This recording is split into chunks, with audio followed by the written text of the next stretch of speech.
Okay, now let's see how we can build up an attack strategy against our target, which is Zaid, a person named Zaid. Before I do any of that, I just wanna do this in front of you. Just organize my workspace so that we can think of it properly and come up with ideas. So I'm gonna delete all of these websites because they didn't really contain any useful information. So I'm just gonna keep the only one that had useful information was Udemy, and that's the only one that I'm gonna keep.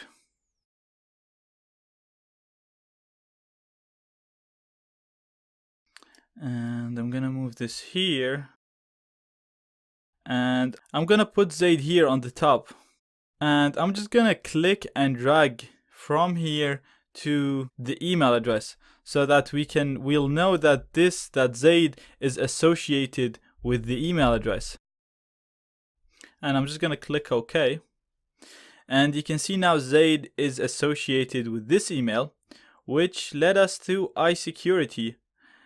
And then we're actually gonna just add another arrow from Zaid to my Twitter account.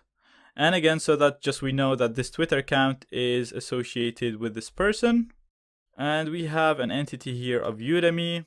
We also know that Muhammad Askar right here has this email. So it has m.askar@isecurity.org. So we know that this person, this email is associated with this person. And the email is at isecurity.org, then this person is probably, or most definitely, is associated with isecurity.org as well. So, and if you actually do a Google search, you'll see that this guy is the admin of iSecurity. So again, we're just gonna put an arrow from here to here. And I'm gonna do the same with Mustafa because you can see we have his email there.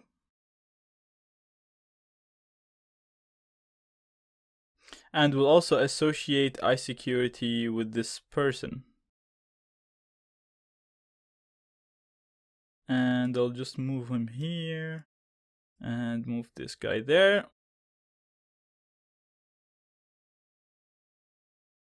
I'm gonna move him here. I know I made a mess out of this, but it's much easier when it looks clean.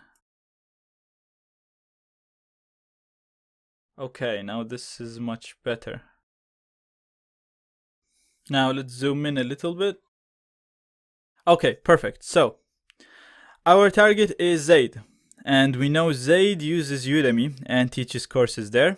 We were also able to see Zaid's blog. We were able to see his YouTube, LinkedIn, and all that stuff already. Now that on its own can make me think of so many ways to attack Zaid.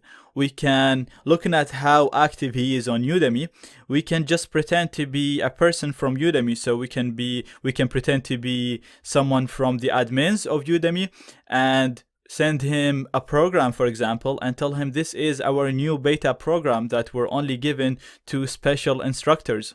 This way Zaid will feel privileged because he's getting something that other instructors are not getting, and he'll run that file. And once he runs that file is going to be a Trojan. So that file can be a backdoor or a keylogger or a program that will steal his passwords or allow us to do anything we want on the target computer. Now again, like I've said in this section, we're not going to be talking about the technical stuff. We'll talk about that in future lectures and you'll know how to do this. So when I say we'll send him a file that looks like a normal file, we'll actually be able to do that. And this normal file, it'll be a normal program, but at the background, it'll do what we want it to do. We can also pretend to be from YouTube, from the blog, from WordPress, from Udemy again, and ask him to reset their password and give them a link that has a login page exactly the same as the login page of Udemy or YouTube. And once they put on their password, we'll actually get that password. So the possibilities are endless there, and we'll talk about ideas on how to do all of that later on. Looking at the connections that we can see here with iSecurity, we can see that this person has a lot of connections with this company or with this website. We can see that he has an email at isecurity.org. So again, this email is really useful because this is how we're going to be communicating with Zaid. You can also communicate with him through Udemy, obviously, as sending as messages, but I'm pretty sure that his friends, and yes, my friends, don't really communicate with me over Udemy. So if you want to target Zaid using his email, that's another way to do it. And we have his friends. So we have one of his friends right here, Muhammad. And you can see there's so many connections between him and Zaid. They're both friends on Twitter. They're both active on iSecurity. And they both have at isecurity.org email. So this makes you think they're not only work colleagues, they're probably friends as well. And exploiting this friendship, you can send stuff to Zaid asking him about anything really. You can show him pictures of a car that you want to buy, for example. You can send him PDFs because you know that both of these guys are interested about computer security. They're running a security website, and you can just send him a PDF saying, oh, look at my new ebook. And when they open the PDF, again, it'll run a file that you want it to run on the system. That'll give you gain access on Zaid's system. Now, again, when you send an email, you will be able to send an email that looks exactly as if it's coming from Muhammad. You can do the same with Mustafa. So you can send stuff to Zaid. You can send him stuff that they're interested in. You can send him just pictures. You can send him links to ask him to log in and do something. The possibilities, again, are endless when it comes to social engineering. Not only that, but let's say you tried everything and you couldn't hack into Zaid's system.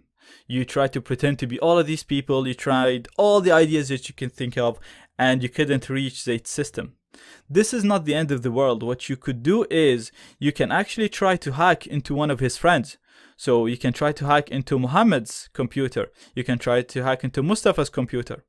From there, try to get into their Facebook and then communicate with Zaid over Facebook from their Facebook account, because you can't really send a message that looks like it's coming from Muhammad on Facebook. We can only do that with emails. But again, you can hack into these guys' Facebook's accounts and then try to hack into Zaid. Why not hack into their accounts? Hack into iSecurity, because you know these people are admins. They have at iSecurity emails, and they're, even if you research their names, you'll see that they're admins. Why not hack into their computers, hack into iSecurity, and Zaid definitely browses iSecurity, so embed a backdoor in there, or change one of the files that's hosted into iSecurity into a backdoor, and then once Zaid downloads it or uses it, you'll be able to hack into his computer. Now again, don't get overwhelmed about all the information that I'm saying at the moment. We will take this step by step, and you'll learn how to send these fake emails, how to create these backdoors, how to create these keyloggers, and all that cool stuff in the next sections of this course. For now, I just wanted to show you how powerful Maltego is and how you can use it to gather information about anything really. Like, we started with just a name. Literally, we started with Zaid Sabi, and we were able to gather information about his websites, his blog, his YouTube, his friends, his emails, anything. Like, we literally profiled the whole person. And again, this person is a techie person, a person who is interested into information technology, so he's very careful with what to share, but we were still able to gather enough information to build up an attack strategy. If you do this against a normal person, you'll be surprised about the amount of information that you'll be able to gather about them.